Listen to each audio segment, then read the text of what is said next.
Okay, so isang magandang araw mga pre. So meron tayong project dito na van MB100. Magpapalagay siya ng power window switch. So ito yung mga switch mga pre. Mamaya ituturo ko sa inyo kung paano ba yung connection ng mga ito, kasi magkakaiba sila mga pare ko eh. Ayan o. So tatlong switch yung meron sa atin dito. Ayan.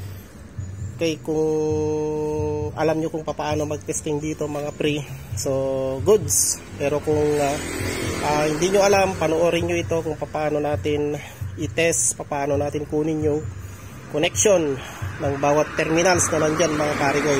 So ang problema mga pre, itong motor ng ating power window ay ayaw umikot.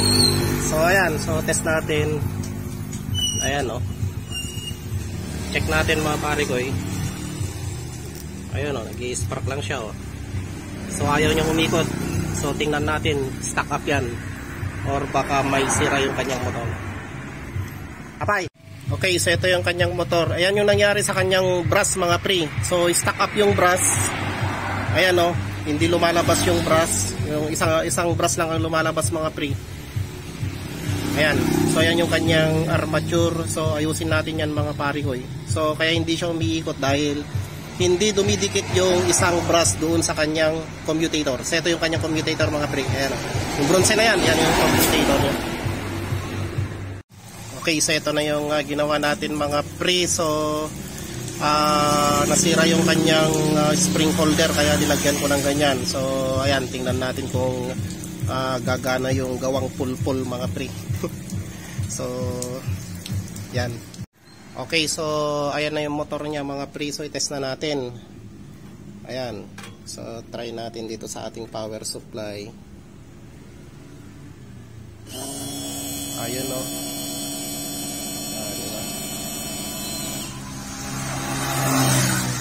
Okay, so ayan mga pare ko, na-install na natin yung ating motor. So far goods naman yung ating motor. So ibaba natin. Ayan, taas natin. Ayan. Okay. Ito yung titingnan ninyo mga pre. Kasi ang naging problema talaga nito mga pare ko, hindi siya nag-auto shut off. So kapag ibababa natin, yan ibababa natin, hindi siya automatic. Pero kapag tinaas natin, nag-automatic siya mga pare ko. Ayan, nag-automatic siya. Ayan. Ngayon, ang naging problema, itong switch natin, hindi siya nag-auto shut off. Kaya kapag tinest natin ito mga pare ko, ito may ilaw pa rin po yan. Ayan o, may ilaw pa rin po yan. So yan, pagtatanggalin natin yan mga pare ko, ayan o, so connected pa rin siya sa positive. Ngayon kapag hindi siya nag-auto shut off mga pre, ang mangyayari dito, masisira yung motor natin. Ayan, so papalitan na natin yung switch na yan. Hindi na natin i-connect yan kasi baka maanuhan po ng may-ari, masisira yung motor niya, masusunog yung mga wire. Yun pa yung dahilan ng pagkasunog ng ating sasakyan. Kasalanan pa natin mga parigoy. So yun yung titingnan natin kapag tayo po ay nag-repair po ng power window. Ayan po. Yan kasi ang naging problema dito mga pre, dito sa mga switch na to. So ayan o, ayan o, nakailaw siya. So kapag hindi mo siya pindutin ulit, hindi siya mamamatay. So tingnan natin mga pre. Ayan o, kapag kinoconnect natin mga pre, mayroong spark mga pare ko. So ibig sabihin may supply ng positive dito. So kapag pinatagal yan mga pre na nakakonect, masusunog yung motor natin. Ayan o, umiinit na yung motor natin. So ang kailangan gawin dito is pindutin ulit natin siya para mamatay yung connection.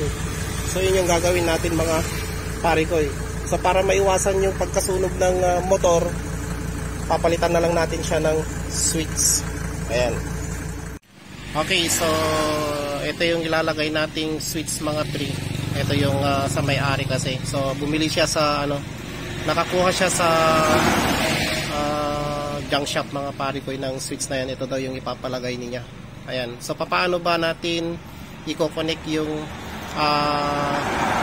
switch na ganito mga pare ko? So napakadali lang po mga pre. Ayan.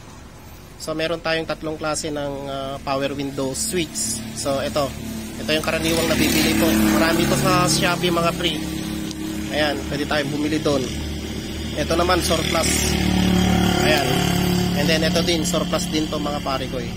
So napakadali lang po yung connection nito mga pare ko. Kapag nagte-test po kayo nito, ang unang hahanapin natin is common lang po yung unang hahanapin natin. Okay, sa mga original po, paano natin malalaman na nasaan po yung common? Pwede tayong magdepende po sa color coding po tayo mga pre. So ang common po nito, halimbawa ito po, tingnan nyo, pansinin nyo pong mabuti mga pre. Ayan, so dalawang red, pero yung isa may stripe na, meron siyang stripe na yellow. Ayan, dito naman dalawang green, pero yung isa merong stripe na white din mga pre, no? White or yellow din mga pre. Yung nasa gitna mga pare ko, dito yung iba yung kulay niya. Ayan, kapag original or yung mga surplus mga pare ko. Ayan, so pwede tayong magdepende po sa color coding. So ang common nito is itong gitna. Ayan, yung puti. Ayan, yung iba yung kakaiba ang kulay mga pre. So ito yung ating positive po yan. Connected po yan sa positive. So papaano natin kukunin yung up and down mga pre? Okay, ang gagawin lang natin is kunin lang natin yung meron tayong tester. Ayan. So iset natin sa continuity dun sa buzzer na lang mga pre para marinig po ninyo. Ayan, wala kasing tagahawak ng ating video. Ayun. Okay, so i-check natin mga pare ko. So yung common, ito yung common, i-connect lang lahat natin dito sa ating ayan, sa isang test probe, and then pindutin natin pababa ito. Halimbawa, ibaba natin mga pare ko. Ayan. So ayan, pindutin natin pababa. Ayan o. Yan. Ayun. So ibig sabihin, ito yung pababa niya. So yung green na pure green mga pre, no? Pure green. So yan yung pababa niya. Ayan, down po yan. Pag itataas naman natin, up naman natin, ayan. O, ito naman yung up niya. So napakadali lang po mga pre. Ayan. Okay, saan ko connect yung dalawang natira? Okay, ilalagay lang natin siya sa ground. Ground lang po ito. Ayan, ground po yan. Ayan, ito po yung papunta sa motor. Ito po yung papunta sa motor mga pre. Kapag hindi po tama yung up and down niya, pagbalik na rin lang po natin. And then ito po, papunta po sa positive. So ganun lang po kadali. Ayan. Okay, so punta tayo sa isang switch. Ito. Ayan, ito naman switch na to mga pre. Halimbawa, yung wire niya, napalitan po yung mga wire niya. Paano natin malalaman yung common? Napakadali lang po mga pare ko. Ang unang hahanapin natin, yung mga may deflection po. So ayan, hanap muna tayo ng may deflection dito. Ayan, may deflection po yan mga pre. Yung dalawang red, may deflection. Okay. Try natin ito. Wala. Try natin yung isang green. Ayun, may deflection. So ibig sabihin, yung mga dalawang may deflection, ito po yung mga pre, no? Nandito po yung up and down niya. So automatic, yung natira po, yun po yung common. So yan po yung common. Ganun po yung pagtetest mga pare ko. Ganun lang po kadali. So i-try natin. Okay, ito yung gagawin natin common. Ayan. Okay, up natin, taas natin, wala, ayun, so yan yung up niya mga pre. Baba natin, o yan po yung baba niya mga pre. So ganun lang po kadali. Ito yung baba, ito yung up. Automatic yung natira, ground na po yan.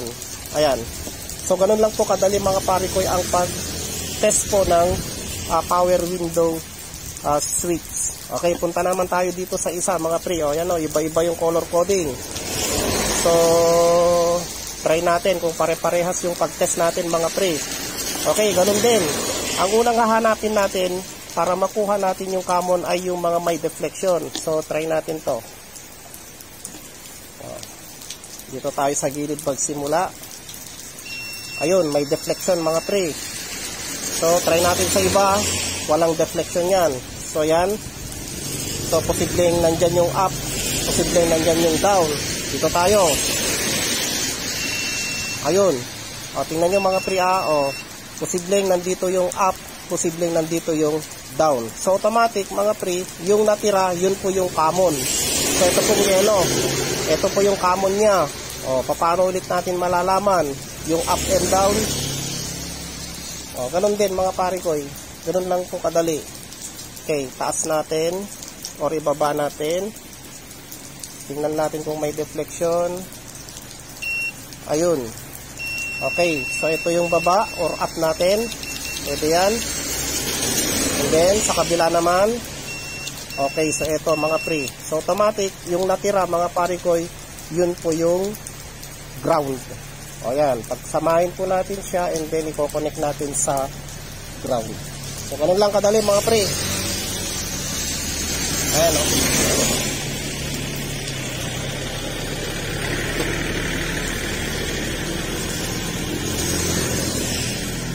Okay, so ganun lang po kadali ang pag-test po ng ating power window switch. Ayan.